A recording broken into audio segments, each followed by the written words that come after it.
الرحیم الحمد للہ رب العالمین والصلاة والسلام علی نبینا محمد وعلی آلہ وصحبہ اجمعین اما بعد فباب الحیض عن عائشة رضی اللہ عنہ قالت ان فاطمة بنت ابی حبیش كانت تستحاض فقال لها رسول الله صلی اللہ علیہ وسلم ان دم الحیض دم اسود يعرف فإذا كان ذلك فأمسكي عن الصلاة فإذا كان الآخر فتوضئي وصلي رواه أبو داود والنسائي وصححه ابن الحاكم إلى آخره.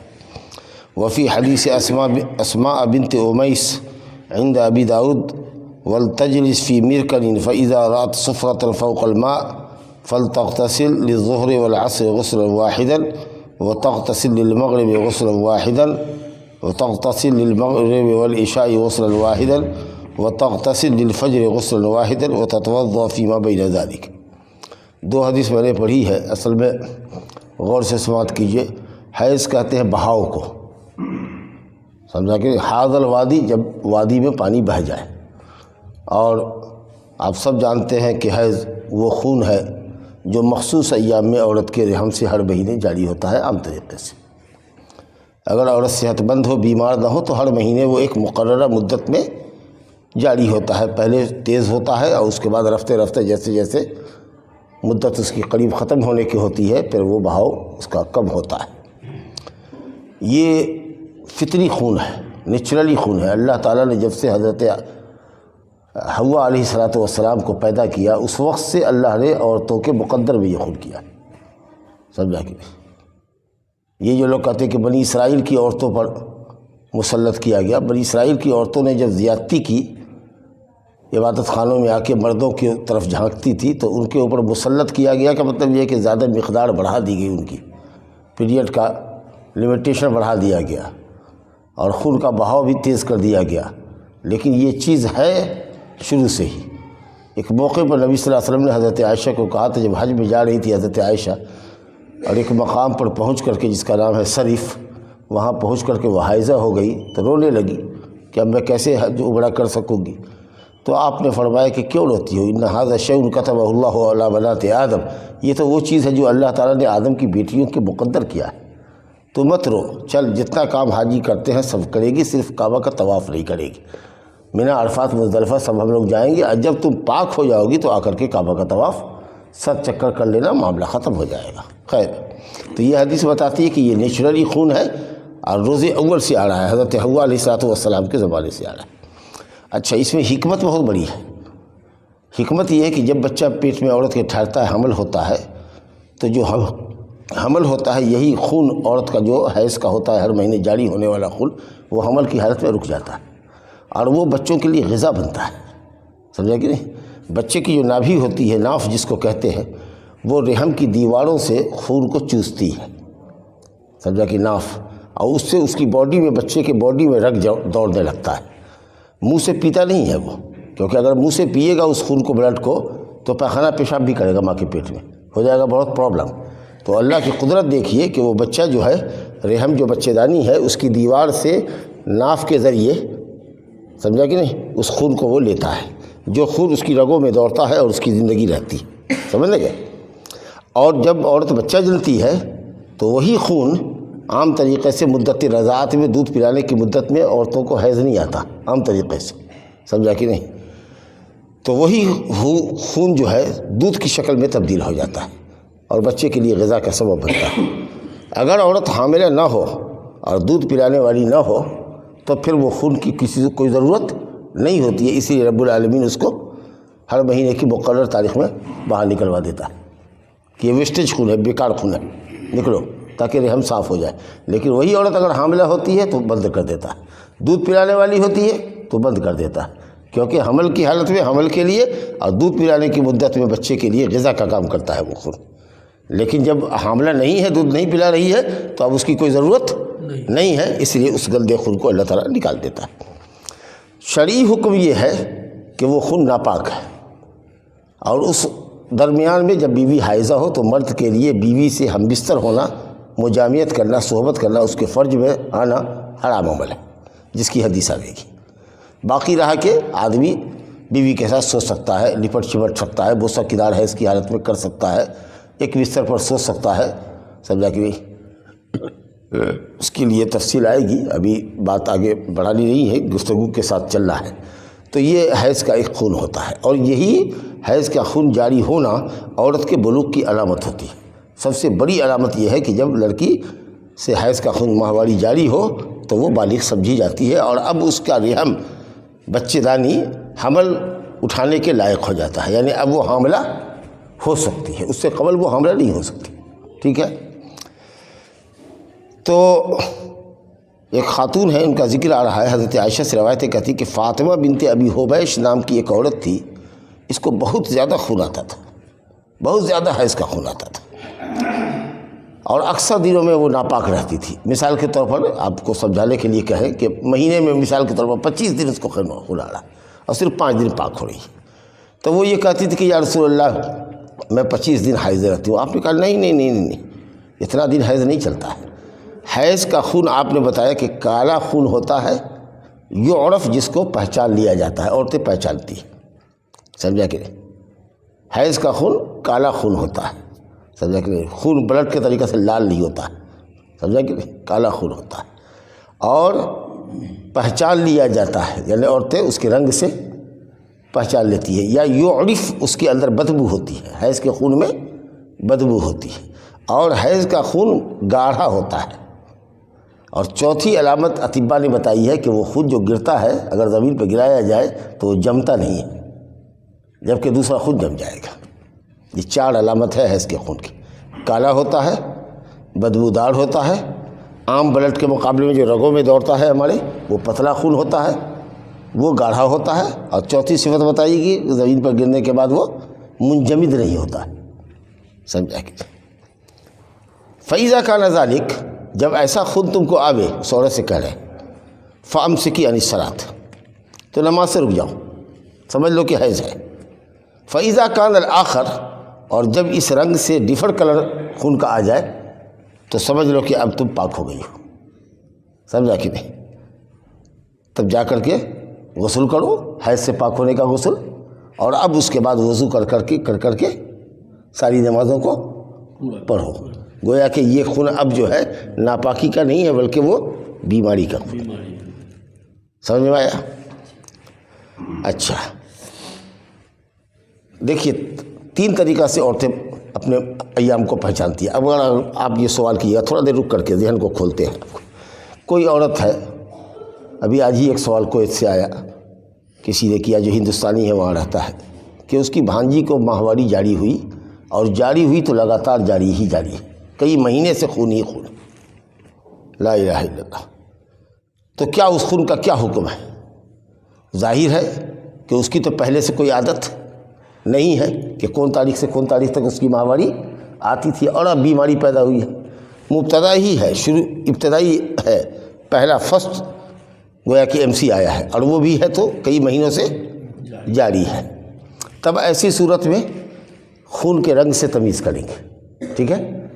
جو ابھی آپ نے سمجھا کہ حیض کا خون کالا بدبودار ہوتا ہے، گاڑھا ہوتا ہے، جبکہ دوسرا خون جو بیماری والا ہوتا ہے جو اسی رات سے نکلتا ہے رحم سے، لیکن وہ پتلا لال ہوتا ہے، عام خون کی طرح سے ہوتا ہے۔ یہ علامت ہے کہ یہ آپ کو بیماری کا خون ہے، وہ حیض کا خون نہیں، سمجھا کہ نہیں؟ اگر یہ بھی نہیں ہے اور وہ بھی نہیں ہے تو عام طریقے سے وہ دیکھے کہ اس کے گھر کی عورتوں کو، اس کی ماں کو، بہن کو، پھوپھی کو، خالہ کو کتنے دن ایام آتے ہیں، ٹھیک ہے؟ اتنا دن کو وہ کاؤنٹ کر لے گی، اور اس کے بعد غسل کر کے نماز پڑھتی رہے گی۔ بات سمجھ آئی بیٹا؟ تو اگر اس کی عادت ہے تو اپنی عادت کی طرف پلٹے کہ کس تاریخ سے کس تاریخ تک خون آیا تھا، سمجھا کہ نہیں؟ اور اگر عادت نہیں ہے، پہلی ہی مرتبہ آیا ہے اور وہ مہینہ 2 مہینہ سے جاری ہے، تب ایسی صورت میں اس کے رنگ سے تمیز کر لیں گے، اور اگر وہ بھی نہیں ہے تو پھر دیکھ لیں گے کہ اس کے خاندان کی عورتوں کو کتنا دن حیض آتا ہے، نارملی اتنے دن تک، مثلا 5 دن 6 دن 7 دن عام طریقہ سے عورتوں کو یہی آتا ہے، تو اتنا دن وہ رکی رہے گی، اور اس کے بعد طہارت کا غسل کرے گی، اور اس کے بعد سے وہ نماز شروع کرے گی۔ اچھا، اب مزے کی بات آگے آئے گی کہ اب نماز پڑھنے کے لیے اس کو کیا کرنا ہے وہ دیکھیے۔ دوسری حدیث میں اس بات کو کلیئر کیا ہے۔ اسماء بنت امیس، حضرت اسماء رضی اللہ عنہ پہلے جعفر کی بیوی تھی، جعفر طیار جس کو کہتے ہیں، جعفر بن ابی طالب کی بیوی تھی۔ جب حضرت جعفر کا انتقال ہو گیا سن 8 ہجری میں، ایک جنگ میں ان کے دونوں ہاتھ کاٹ دیے گئے اور اس کے بعد وہ شہید ہوئے، غزوہ موتا کہلاتا ہے، تو سیدنا ابو بکر صدیق رضی اللہ عنہ نے اسما سے شادی کر لی عدت گزارنے کے بعد، جس سے ان کو محمد بن ابو بکر پیدا ہوئے، حج کے سفر میں جا رہے تھے، سمجھ لیں گے۔ اور اس کے بعد جب حضرت ابو بکر صدیق رضی اللہ عنہ کا انتقال ہوا تو پھر حضرت علی رضی اللہ عنہ نے اسی عورت سے شادی کی، سمجھا کہ خیر تو پرانی صحابیہ ہے۔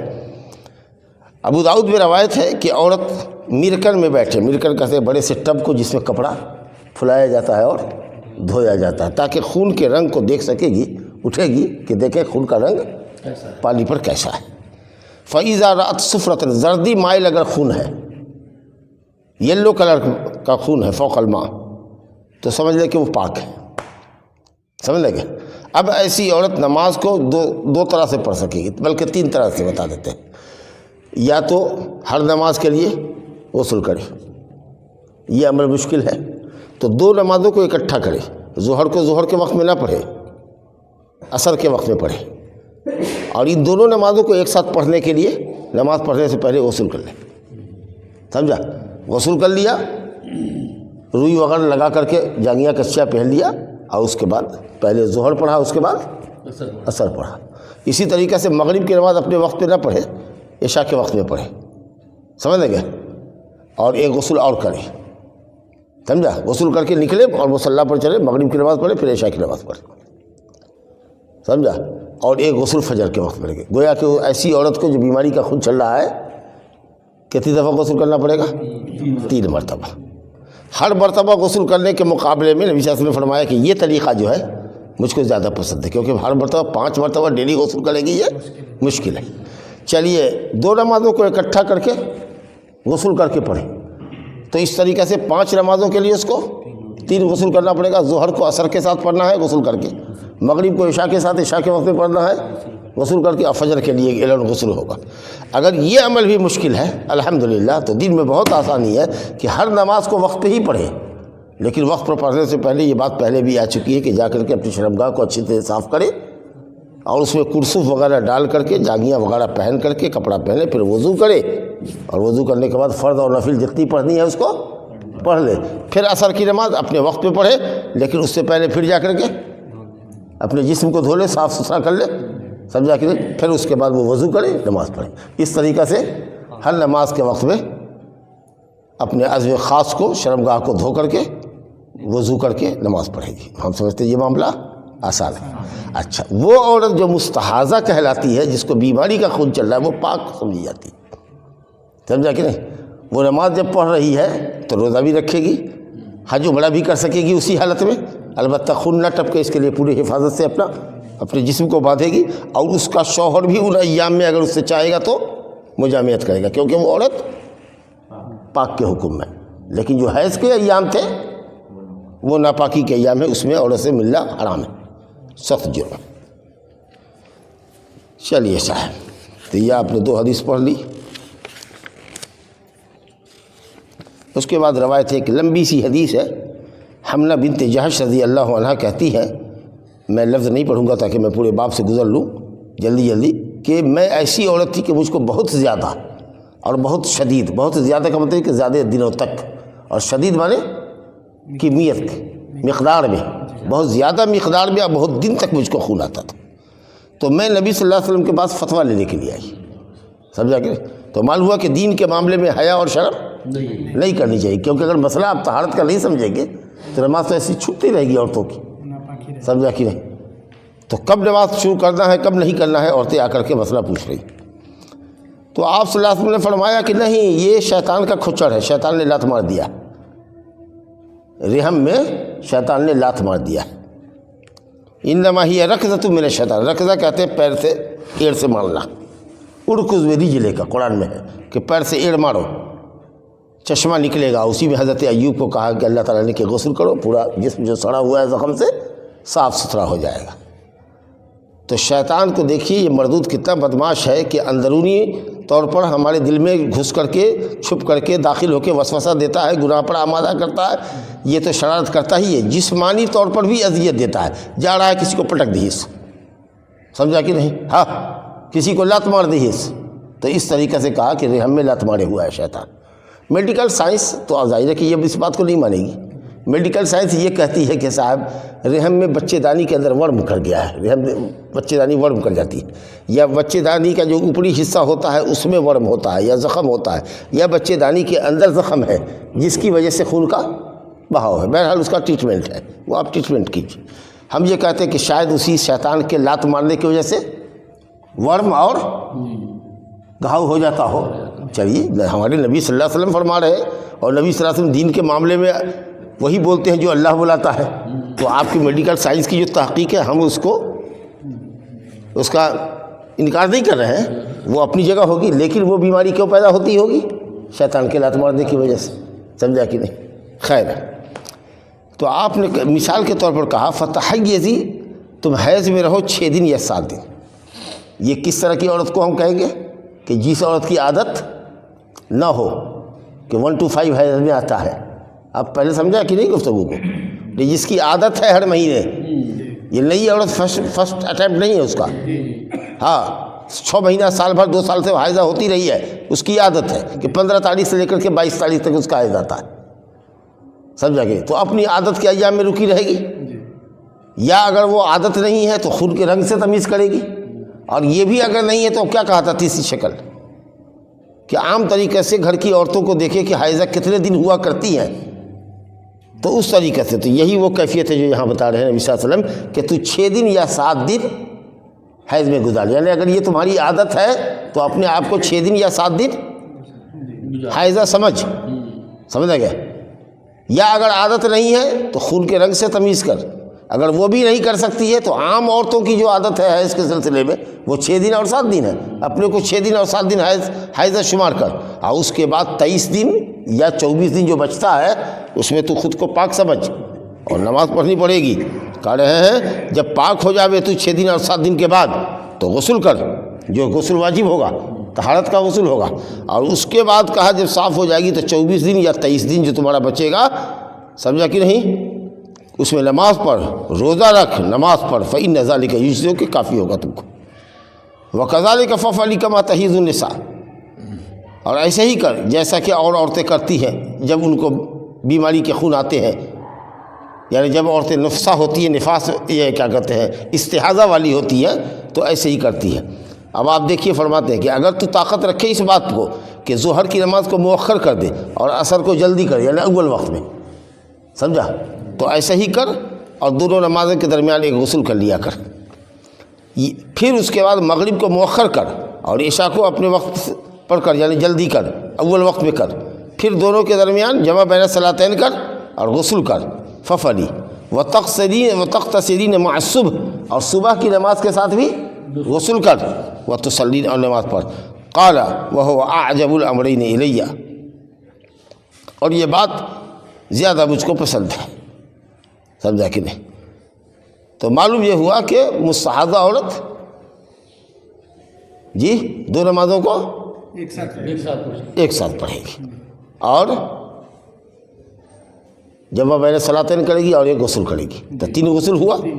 آگے روایت ہے عائشہ سے کہ ام حبیبہ بنت جہش نے نبی صلی اللہ علیہ وسلم کے پاس شکایت کی اسی خون کے بہاؤ کی، کئی عورتیں تھیں نبی صلی اللہ علیہ وسلم کے زمانے میں جو اس طرح کی بیماری میں مبتلا تھی، تو آپ نے کہا کہ بیماری لگنے سے پہلے جتنا دن تمہارا ہے تم کو روکتا تھا، یعنی جو تمہاری عادت تھی اتنی دن تک رکی رہ، پھر غسل کر، چنانچہ وہ ہر نماز کے لیے اب اس کے بعد غسل کرتی تھی، سمجھا کہ نہیں؟ تو اگر عورت چاہے تو ہر نماز کے لیے غسل کرے، اگر چاہے تو 2 نمازوں کو اکٹھا کر کے پڑھے اور غسل کر کے پڑھے، وہ بیمار والی عورت جس کو بیماری کا خون چل رہا ہے۔ اور تیسری شکل یہ ہے وفی روایت للبخاری، اب بخاری کی ایک روایت ہے وتوضئی لکل صلاۃ، ہر نماز کے لیے وضو ہی کر کے کام چلا لیا کر۔ تعبج میں آیا؟ خلاصہ یہ ہوا کہ کوئی بھی عورت اگر حائضہ ہوتی ہے تو دیکھیں گے کہ بیماری لگنے سے پہلے اور مسلسل جو خون اس کا جاری رہتا ہے اس سے پہلے اس کی عادت کیا تھی، سمجھا؟ عادت کے حساب سے وہ اپنے کو حائضہ شمار کرے۔ کچھ عادت نہیں تھی بھائی تو کہیں گے خون کے رنگ سے پہچانو، کہ کالا بدبودار گاڑھا خون ہے اس کا، اور اس کے بعد جنرل جو خون ہوتا ہے، جیسا خون ہاتھ کاٹ کر کے جیسا خون نکلے گا ویسا خون اگر نکلتا ہے تو یہ پاکی ہے۔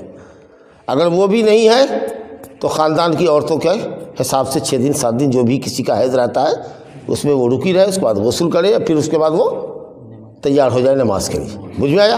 اب جو نماز پڑھے گی تو اس کی 3 شکل آئی، یا تو ہر نماز کو اپنے وقت پہ پڑھے یا غسل کرے، یا 2 نمازوں کو اکٹھا پڑھے اور غسل کرے، یا ہر نماز کو اس کے ٹائم پر پڑھے اور غسل کرے، وضو کر کے کام چلا لے، جسم کو صاف کر کے وضو کر کے نماز پڑھے۔ بات سمجھ آ گئی؟ ایک دم مسئلہ کلیئر۔ چلیے، تو بہت زبردست مسئلہ آپ لوگوں نے سمجھ لیا۔ اس کے بعد ام عطیہ انصاریہ رضی اللہ عنہ نصیبہ کی روایت ہے، کہتی ہیں کہ کنا لا نعد القدرۃ والسفرۃ بعد الطہر شیئا، کہتی ہیں یہ کہ ہم لوگ مٹیالے رنگ کو اور زردی کے رنگ کو، پیلا رنگ اور مٹیالہ رنگ، لال رنگ آ رہا ہے خون کا، کالا نہیں آ رہا ہے، ذرا سا ہلکا سا مٹیالہ آ رہا ہے، پاک ہونے کے بعد کچھ شمار نہیں کرتے تھے، پاک ہونے کے بعد کچھ شمار نہیں کرتے تھے۔ کیا مطلب؟ عورت جب حیض سے پاک ہوتی ہے تو اس کی علامت ہے، سمجھا کہ نہیں؟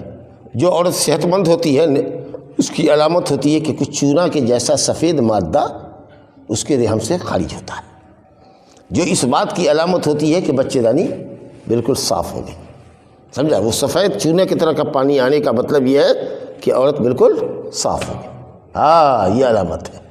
اب کچھ عورتوں ہیں کو ہوتا ہے بہت کم کہ وہ اس مادے کو تو نہیں دیکھتی ہے لیکن خون بند ہو جاتا ہے، سمجھا کہ نہیں؟ 12 گھنٹہ 24 گھنٹہ سے اس کو خون نہیں آ رہا ہے۔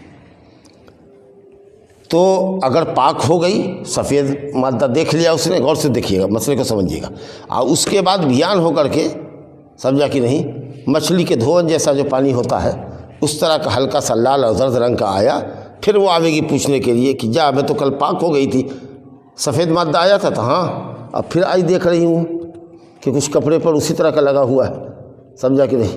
کیسا رنگ ہے اس کا؟ تو کہتی ہے پیلا رنگ ہے، ہلکا لال ہے، ہلکا مٹیالہ ہے، کالا نہیں نہ ہے، گاڑھا نہیں نہ ہے، کہنا کہا نہیں تم پاک ہو، چلو پاک ہو، نماز پڑھتی رہو، نہیں آیا۔ لیکن اس سفید مادہ کے نکلنے سے پہلے کالا گاڑھا بلڈ آ رہا تھا، اور گاڑھا بلڈ صبح میں رک گیا ہے، اس کے بعد سے لے کر کے شام تک وہ وہی پیلا اور مٹیالے رنگ کا، زرد رنگ کا پانی ہلکا پھلکا دیکھ رہی ہے، تو وہ حیض میں شمار ہوگا جب تک کہ سفید مادہ نہ آ جائے۔ تو جب سفید مادہ آ گیا، پاک ہو گئی، تو پاکی کے بعد یہ ام عطیہ کر رہی ہے کہ ہم لوگ پاک ہو جانے کے بعد زرد رنگ کے اور مٹیالے رنگ کے خون کو، ہلکے لال مچھلی کے دھون جیسے پانی کو یا بلڈ کو ہم لوگ حیض میں شمار نہیں کرتے تھے۔ اس کا مطلب ہوا کہ پاکی سے پہلے اگر اسی طرح کا کلر آ رہا ہے آخری ایام میں تو وہ حیض ہے، جب تک کہ بالکل کیور نہ ہو جائے، صفائی نہ ہو جائے۔ واہ صاحب الحمدللہ، دیکھیے لڑکا سمجھ گیا، ٹھیک۔ اب دیکھیے بخاری کی روایت تھی، مسلم کی روایت دیکھیے، حضرت انس رضی اللہ عنہ کہتے ہیں کہ ان الیہود کانوا اذا حاضت المرأة فیہم لم یواکلوها فقال النبی صلی اللہ علیہ وسلم اصنعوا کل شیء الا النکاح۔ حضرت انس کہتے ہیں کہ یہودیوں کے یہاں جب عورتیں حائضہ ہوتی تھیں ان میں تو اتنے صفائی اور ستھرائی میں یہ اتنے متشدد تھے یہودی کہ اس حائضہ عورت کے ساتھ بیٹھ نہیں سکتے تھے، نہ ان کے ساتھ کھا سکتے تھے، نہ پی سکتے تھے، نہ ایک گھر میں رہ سکتے، بستر کی بات تو دور، بلکہ گھر سے الگ ایک چھوٹا سا کمرہ بنا دیتے تھے، جھوپڑی ٹائپ کا چھوٹا سا، کہتے تھے اسی میں اپنا حیض کے ایام گزارو، اور جب پاک ہو جائے گی تو ایک دم نہا دھوا کر کے صاف ستھری ہو کر کے اچھا کپڑا پہن کر کے تب بستر پر آنا۔ سمجھے بات ہے کہ اتنا تشدد تھا یہودیوں میں، صفائی کا اتنا خیال تھا۔ اور عیسائیوں کے یہاں یہ تھا کہ نہیں، حائضہ عورت کے پاس بھی ہے، استعمال کر رہے ہیں، ہاں کرسچن کے یہاں بڑے گندے ہوتے تھے کرسچن، سمجھا کہ اگر پیشاب پخانہ لگا ہوا بھی ہے تو کوئی حرج نہیں، لگایا تو لگا، اتنے گندے ہوتے تھے۔ اسلام دونوں کے درمیان کا دین ہے، پاکی میں اتنا تشدد نہ کرو۔ یہودیوں کے یہاں ہوتا تھا کہ اگر کپڑے میں پیشاب پخانہ لگ گیا تو دھو کر کے نہیں صاف ہو سکتا تھا، ان کے یہاں اس کو کاٹ دیتے تھے، جہاں سے جو کپڑا میں اگر لگ گیا اس کو کاٹ ڈالتے تھے، کاٹ کر کے ہی وہ پاک سمجھا جاتا تھا، دھو کے نہیں ہوتا تھا۔ اور عیسائیوں کے یہاں معاملہ یہ ہے کہ پیشاب پخانہ لگا ہوا پڑوا نہیں، ہمارے یہاں اللہ کا شکر ہے کہ اس کو دھو لو، پاک ہو گیا۔ آپ سمجھ لیں گے؟ تو حدیث میں ہے کہ حائضہ عورت کے ساتھ سب چیز کرو۔ پیارے نبی نے فرمایا، حضرت انس کہتے ہیں کہ آپ نے کہا ہر چیز کرو الا النکاح، سوائے جماع کے، سوائے ہم بستری کے۔ خاص ملاقات جو میاں بیوی کی ہوتی ہے، جماع آپ سمجھتے ہیں کہ نہیں؟ ہاں فزیکل کانٹیکٹ جس کو کہتے ہیں، وہ آپ کا نہیں ہونا چاہیے بیوی سے، آپ یاد رکھیے، بہت صاف لفظوں میں کہتے ہیں۔ باقی رہا کہ اگر آپ کو اپنے نفس پر کنٹرول ہے تو اس کو آپ بغل میں لے کر کے سو سکتے ہیں، ایک چادر میں لپٹ سکتے ہیں، سمجھا کہ نہیں؟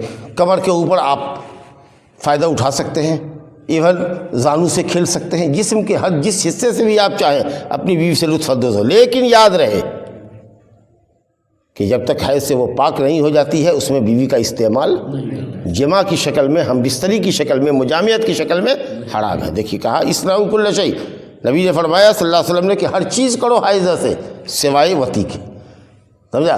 وہ لوگ کچھ نہیں کرتے تھے، گھر سے نکال دیتے تھے یہودی، اور یہ کرتے تھے اس کے ساتھ صحبت۔ اسلام نے بیچ کی راہ لی، سمجھا کہ نہیں؟ کہا کہ نہیں، گھر سے مت نکالو، ساتھ کھاؤ، اس کے ہاتھ کا پکایا ہوا کھاؤ، ایک دسترخوان پر کھاؤ، ایک گھر رہو، ایک بستر پر رہو۔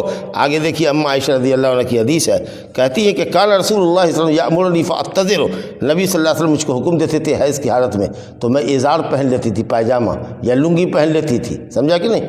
اور لنگوٹ کس لیتی تھی، سمجھا کہ نہیں؟ کچھ رکھ کر کے، کپڑا وغیرہ، روئی اون وغیرہ رکھ کر کے، فیباشرونی، اور مجھ سے چمٹ کر کے آپ سو جاتے تھے، وانا حائض، درا حالے کہ میں حائضہ ہوتی تھی۔ نبی صلی اللہ علیہ وسلم کی بیوی، دیکھیے تو امت کی عورتوں کو سمجھانے کے لیے، آپ کو سمجھانے کے لیے کتنا اپنے پرائیویٹ لائف کو کیسے بتا رہی ہیں کہ آپ کو مسئلہ معلوم۔ کہتے تھے کہ نبی صاحب کہتے تھے کہ لنگوٹ کس لو مضبوطی کے ساتھ، سمجھا کہ اس کے بعد آؤ، اب بستر پر لپٹ کر کے سو جاتے تھے۔ لیکن وہ یہ کہتی تھی، اسی طریقے سے نبی صلی اللہ علیہ وسلم اپنی بیوی سے رمضان کی حالت میں، روزے کی حالت میں بھی بوسہ لیتے تھے، لپٹ چپٹ جاتے تھے، لیکن اس کے باوجود بھی اماں عائشہ کہتی ہیں کہ مگر وہ اپنے نفس پر بہت کنٹرول کرنے والے انسان تھے، ان سے غلطی نہیں ہو سکتی تھی۔ تم اپنے آپ کو سوچو، تم میں کا کون اپنے نفس پر اتنا کنٹرول کرے گا؟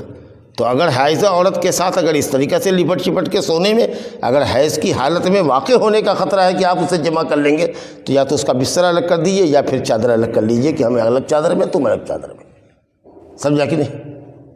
اور اگر کنٹرول ہے تو ٹھیک ہے، آپ اس کے جسم سے جس طرح سے چاہیے لطف اندوز ہوئیے، لیکن صرف وہ ایک عمل جو ہے مجامعت کرنے والا وہ حرام ہے، یہ پیش نظر رہنا چاہیے۔ اب بتائیے کتنا دونوں کے درمیان کا، یہودیوں اور عیسائیوں کے درمیان کا یہ مذہب ہوا کہ کتنی محبت کے ساتھ بیوی کے ساتھ ہے۔ نبی صلی اللہ علیہ وسلم حائضہ عورت کو بھی کہہ رہے ہیں کہ لنگوٹ کس کے آ جا، تاکہ یہ نہ سمجھے کہ جب میں پاک رہتی ہوں تو سمجھیے کہ ہم کو سمٹ کر کے اب چادر میں لپیٹ کے بدن سے لگا کر کے سوتے ہیں، اور جب میں حائضہ ہو گئی تو اب اس لائق بھی نہیں سمجھا کہ بستر پر گھر پر رکھ کے گھر سے نکال باہر کیا۔ لا حول ولا قوت الا باللہ، سمجھا کہ نہیں؟ کام کہتے تھے کرنے کے لیے، جی سرہانے میں سر گودی میں رکھ کر کے حائضہ عورت کے نبی صلی اللہ علیہ وسلم قرآن پڑھتے تھے، جی، اور وہ سر دھوتی تھی اور کنگھی کرتی تھی۔ کبھی کبھی کہتے مسجد سے ادھر سے چٹائی دو تو عائشہ تو کہتی تھی کہ میں حائضہ ہوں، تو کہا کہ حیض جہاں ہے وہاں ہے کہ تمہارے ہاتھ میں حیض ہے، اٹھا کے تو سارا کام لیتے تھے اس طریقے سے، سمجھا کہ ایسی زندگی چلتی تھی۔ چلیے صاحب، اب اگر کوئی شخص، یاد رکھیے کہ حیض کی حالت میں بیوی سے ملنا حرام ہے۔ اللہ تعالیٰ نے قل هو اذن فاعتزلوا النساء فی المحیض، ناپاکی کا خون ہے، اس میں اپنی بیوی سے الگ رہو جب تک کہ حیض ختم نہ ہو جائے، اور اس کے بعد مکمل پاکی نہ حاصل کر لے، غسل نہ کر لے، اس وقت تک اپنی بیوی کے قریب نہ ہو۔ اگر کوئی شخص ناعاقبت اندیشی کرتا ہے اور حیض کی حالت میں بیوی سے مجامعت کر لیتا ہے، تو حضرت ابن عباس رضی اللہ عنہ کی حدیث نبی صلی اللہ علیہ وسلم سے روایت کرتے ہیں اس شخص کے بارے میں جو اپنی بیوی کے پاس آئے درا حالے کہ وہ حائضہ ہو، تو کہا کہ 1 دینار یا آدھا دینار صدقہ کرے، سمجھا؟ اس حدیث کی سند میں کلام ہے، کچھ علماء نے صحیح کہا، کچھ نے ضعیف کہا، لیکن انشاءاللہ تعالی حدیث کثرت طرق، کثرت سند کی وجہ سے، کئی سندوں سے آنے کی وجہ سے صحیح، سمجھا کہ نہیں؟ تو اگر حیض کی حالت میں کسی نے بیوی سے مجامعت کر لی تو اس کو صدقہ دینا پڑے گا، کتنا؟ 1 دینار یا آدھا دینار، اختیار ہے۔ کچھ لوگوں نے کہا کہ شروع ایام میں آیا ہے تو 1 دینار، اور آخری دنوں میں آیا ہے تو آدھا دینار، سمجھا کہ نہیں؟ کیونکہ کل تک تو بیوی کو استعمال کر ہی رہا تھا، آج وہ حائضہ ہوئی ہے، اور اتنا بے صبرا ہے کہ وہ آج بھی بیوی کے ساتھ آ رہا ہے، سر جرمانہ زیادہ دو، 1 دینار دو، اور 5 دن 6 دن ہو گیا ہے تو ہو سکتا ہے کہ صبر نہیں کر پایا تو بیوی سے مل لیا تو آدھا دینار، لیکن اس سب کی کوئی تفصیل نہیں ہے۔ نبی صلی اللہ علیہ وسلم اختیار دے رہے ہیں کہ 1 دینار یا آدھا دینار، تو معلوم یہ ہوا کہ صاحب آپ کو اختیار ہے، 1 دینار دیجیے یا آدھا دینار۔ جب 1 دینار ہوتا کتنا ہے؟ یہ سونے کا سکہ ہے دینار، سمجھا کہ نہیں؟ یہ سونے کا سکہ ہے، اور 1 دینار ہوتا ہے 4.5 گرام کا۔ آج کل 50,000 روپے میں 10 گرام ملتا ہے، 5,000 روپے میں 1 گرام، تو 5 چوکا 20 اور آدھے گرام کا 2، 22,000 روپیہ جرمانہ لگا اگر آپ حیض کی حالت میں بیوی کو استعمال کرتے ہیں۔ اور کم سے کم اگر 1 دینار نہیں دے سکتے تو آدھا دینار 11,000، 22,000 کا آدھا، 4.5 گرام، سمجھا کہ نہیں؟ 4.5 گرام سونا 1 دینار، اور 4.5 گرام کا آدھا 2 گرام، اور آدھا کا 1/4، اور 1/2 تھا نا، تب 1/4 ہو گیا، سمجھا ہو گیا نا؟ تو 2.1/4 2.25 گرام، اور 1 دینار ہوا 4.5 گرام، جو قیمت ہوگی وہ لگے گی آپ کو۔ آئیے صاحب، ابو سعید خدری رضی اللہ عنہ کہتے ہیں کہ رسول اللہ صلی اللہ علیہ وسلم نے فرمایا الیس اذا حاضت المرأة لم تصلی ولم تصم، متفق علیہ، فی حدیث، لمبی حدیث ہے۔ نبی صلی اللہ علیہ وسلم نے فرمایا تھا، عید کے موقع پر خطبہ دے رہے تھے، کہا تھا کہ عورتوں کی بڑی تعداد ہم نے جہنم میں دیکھی ہے۔ تو کہا کیوں یا رسول اللہ؟ کہا کہ ناقص العقل بھی ہے، ناقص الدین بھی ہے۔ تو کہا کہ کیسے ناقص الدین ہے، ان کا دین کمزور مردوں کے مقابلے میں کیسے ہے؟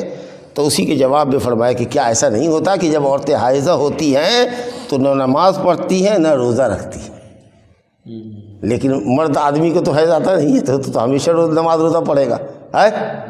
تو آپ سوچیے، جو کبھی روزہ نہیں رکھتا ہے، نماز نہیں پڑھتا ہے کوئی مرد، تو اس سے اچھی تو وہ عورت ہے جو 6 دن کے بعد نماز پڑھتی ہے۔ آپ سمجھ میں آیا؟ تو کہا کہ کیا ایسا نہیں ہے کہ حائضہ عورت اپنے ایام حیض میں نماز نہیں پڑھتی ہے، روزہ نہیں رکھتی ہے، اس کے علاوہ دنوں میں پڑھتی ہے، اور مرد تو ہمیشہ پڑھتا ہے؟ سوچ لیجیے، تب اگر کوئی مرد نہیں پڑھتا ہو تو اس پر حکم لگانا چاہیے ہم لوگوں کو، لا حول ولا قوة الا باللہ۔ تو خیر، حیض کی حالت کی نماز اللہ تعالیٰ نے معاف کی ہے، سمجھا کہ عورت حیض سے جب تک پاک نہیں ہوتی ہے، غسل نہیں کرتی، اس وقت تک کی نماز اس کی معاف ہے۔ ادان بھی اور قضان بھی، نہ ادا کرے گی اور نہ بعد میں قضا کرے گی، اور اگر کرتی ہے کوئی تو گنہگار ہوگی، بلکہ اسلام کے ساتھ مذاق سمجھا جائے گا، اسلام کے قانون کے خلاف ہوا کہ جس اسلام نے نماز کے لیے پاکی کی شرط لگائی، آپ نے اس قانون کی دھجی اڑائی۔ اور اسی طریقے سے حائضہ عورت روزہ بھی نہیں رکھے گی، نہ فرض روزہ نہ نفل روزہ، سمجھ رہے ہیں؟ لیکن فرض روزے کی قضا کرے گی، نفل روزے کی قضا نہیں کرے گی۔ مثلا رمضان میں اس کو حیض آیا تو جتنے دن آئے ہیں وہ بعد میں اگلا رمضان آنے سے پہلے وہ ان روزوں کو پورا کر لیں، تو روزے کی قضا کرے گی اور رمضان کی قضا نہیں کرے گی، نماز کی قضا نہیں کرے گی، کیونکہ نماز ویسے بھی اگر لاجک لگائیے تھوڑی سی تو سمجھ میں آئے گا کہ نماز تو یومیہ 5 وقت کی ہے، تو اگر 7 دن عورت کو حیض آتا ہے تو 7 پنچے 35 وقت کی نماز لگاتار اس کو پڑھنی پڑے گی، تو کتنا مشکل ہوگا۔ جبکہ رمضان سال میں 1 مرتبہ آتا ہے، اور 1 مرتبہ میں جب 6 اور 7 دن کا روزہ ٹوٹا ہے تو سال کے 11 مہینے ہیں ان روزوں کو رکھنے کے لیے، تو وہ کتنا آسان معاملہ ہے۔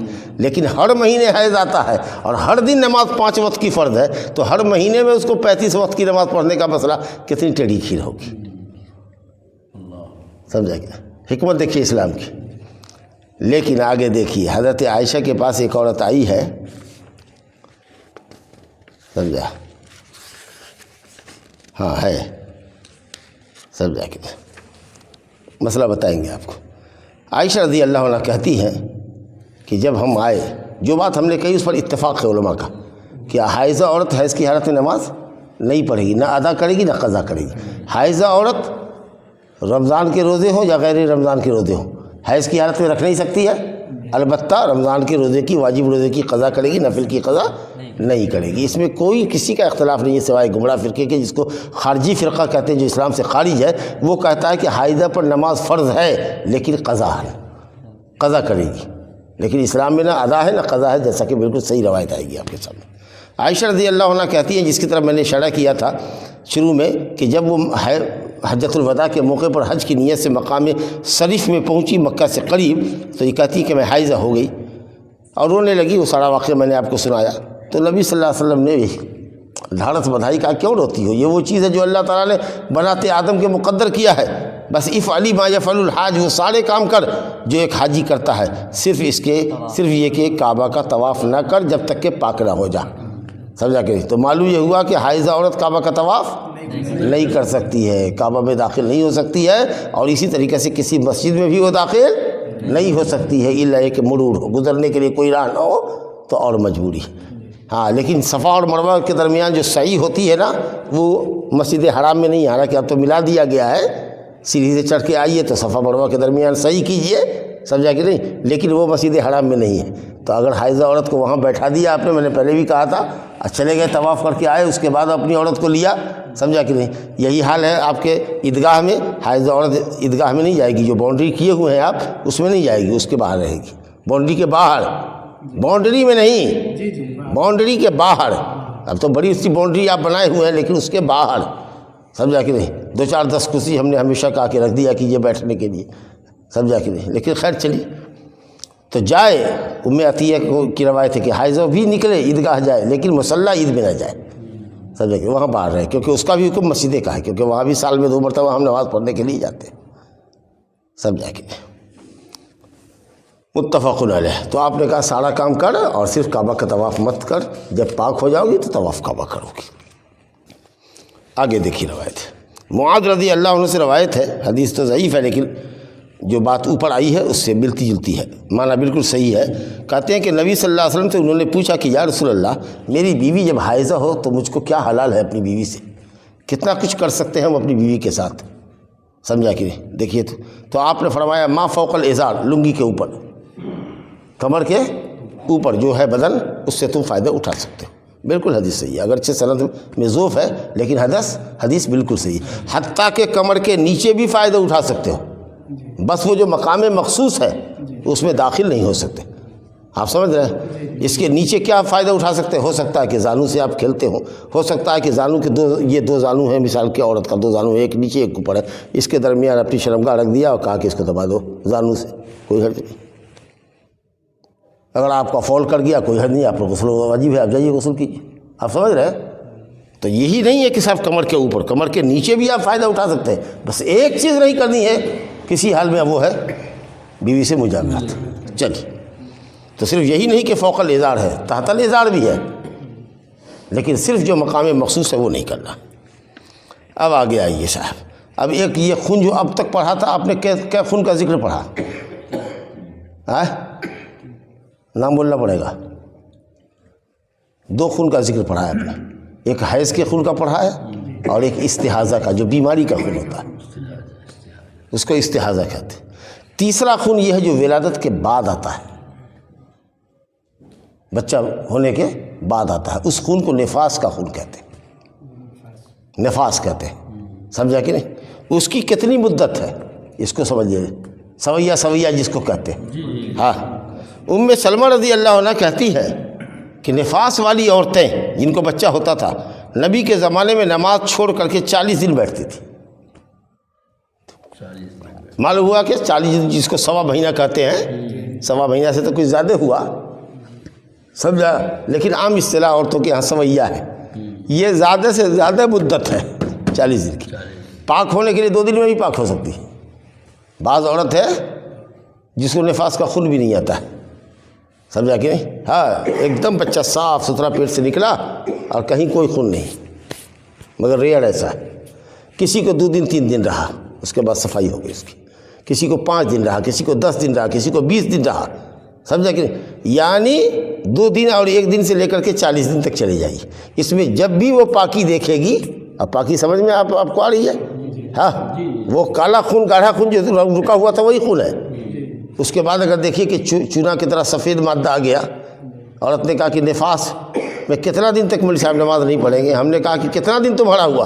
تو 15 دن ہوا۔ خون آ رہا ہے تو نہ، 10 دن کے بعد نہیں دیکھا تو 10 دن کے بعد کبھی سفید مادہ دیکھا تھا؟ ہاں۔ ہم کہا ہو گئی تم پاک، کیا دن سے نماز چھوڑی ہوئی ہے؟ جاہل کہی کہ 3 دن سے، 3 دن کی نماز قضا کرو، جاؤ غسل کرو، نماز قضا کرو۔ آپ مجھ میں آیا آپ کو؟ تو وہ 10 دن میں بھی ختم ہو سکتی ہے، 15 دن میں، 25 دن میں بھی، 1.25 مہینہ پرانا ضروری نہیں ہے۔ پاک ہو گئی 10 دن، 15 دن، 20 دن میں، لیکن انتظار میں ہے 40 دن کے۔ جی نا، یہ 40 تو آخری حد ہے، بجھ رہے ہیں آپ؟ تو بچے کی ولادت سے لے کر کے 40 دنوں تک اگر کنٹینیو خون آ رہا ہے تو وہ نفاس کا خون ہے. اس کے بعد اگر آتا ہے تو پھر وہ استحاضہ کا خون ہو جائے گا, بیماری کا خون ہو جائے گا. ہو سکتا ہے کہ کسی عورت کے 40 دن کا خون ختم ہوا, ختم ہونے ہی کے ساتھ پھر حیض کا پیریڈ شروع ہو گیا, تو وہ کالا بدبودار پھر خون آنے لگا گاڑھا, تو جتنا دن اس کے حیض کا ہے اور رک جاؤ.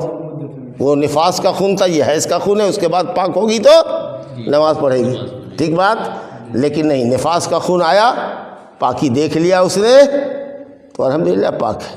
سمجھا کہ نہیں؟ اور نہیں کنٹینیو 90 دن سے آ رہا ہے مولانا, تو 40 دن کاٹ دیں گے تمہارا نفاس میں, اور 41واں دن سے نماز تمہارے اوپر پڑھنی ہوگی. اب بجھ رہا ہے؟ تو اسی لیے یہ کہنا کہ تمام عورتیں سویہ نہ جتنے دن میں پاکی دیکھے گی وہ پاک ہوگی اور غسل کر کے نماز شروع کرے گی. آپ سمجھ رہے ہیں؟ تو یہ زیادہ سے زیادہ مدت ہے 40 دن. ہاں, اس بات کا خیال رکھیے گا. وفی لفظ لہو, کہتے ہیں ایک لفظ بھی ہے میں ابو داؤد میں کہ ولم یامرہ النبی صلی اللہ علیہ وسلم بقضاء صلاۃ النفاس. اب وہ نفاس کی جو مدت تھی اس کی, چاہے سوا مہینہ میں ہو کہ 30 دن ہو کہ 20 دن ہو کہ 15 دن ہو, وہ جو خون رہا تو اس میں وہ نماز نہیں پڑھے گی, نہ اس کی قضا کرے گی, کیونکہ ایکچولی وہ جو خون ہے وہ حیض ہی کا خون ہے جو حمل کی وجہ سے رکا ہوا تھا. ہاں, تو 40 دن کے اندر میں جو ولادت کے بعد جو خون آتا ہے وہ نفاس کہلاتا ہے, اور اس میں جو پڑھی ہوئی نماز ہے اس کی جو نماز چھوٹی ہے اس کی قضا نہیں کرے گی, نہ ادا نہ قضا. لیکن مان لو کہ اسی 40 دن کے اندر اس کا رمضان پڑ گیا, بچہ پیدا ہوا تھا اس کو 25 شعبان کو, اب وہ جو اس کا خون جاری ہوا تو عید کے 2 دن کے بعد پاک ہوئی, یا مان لو کہ 25 رمضان کو وہ پاک ہو رہی ہے, نہ ہو جایا تو 5 روزہ رکھے گی, اب 25 روزے کی قضا اس کے اوپر لازم آئے گی. آپ سمجھ گئے؟ الحمدللہ. تو مسئلہ بالکل واضح ہے آپ کے پاس کہ نفاس والی عورت نماز قضا نہیں کرے گی. سمجھا؟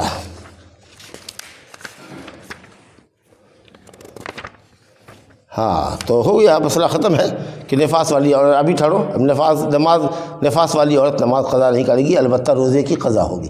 یہاں پر انہوں نے ذکر نہیں کیا ہے, مجھے اندازہ تھا کہ کہیں ذکر ہوگا تو وہاں پر بات لائیں گے. ہم نے شروع میں کہا تھا کہ بات کو بعد میں مؤخر کرتے ہیں.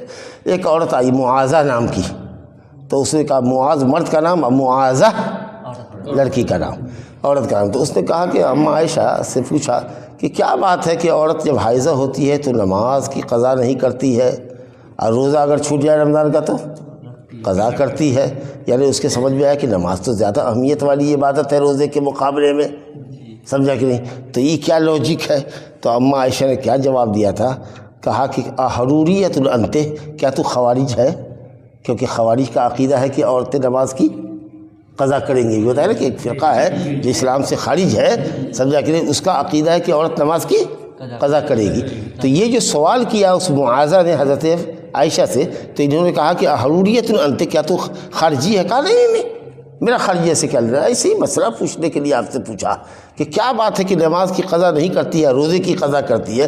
تو اماں عائشہ کا کیا اچھا جواب ہے, کسی لاجک کو نہیں دکھا. جو مولویوں نے, ہم لوگوں نے جو لاجک آپ کو بتائی ہے, اس سے کئی گنا حضرت عائشہ فقیہ تھی اور ایک سے ایک لاجک وہ نکال سکتی تھی.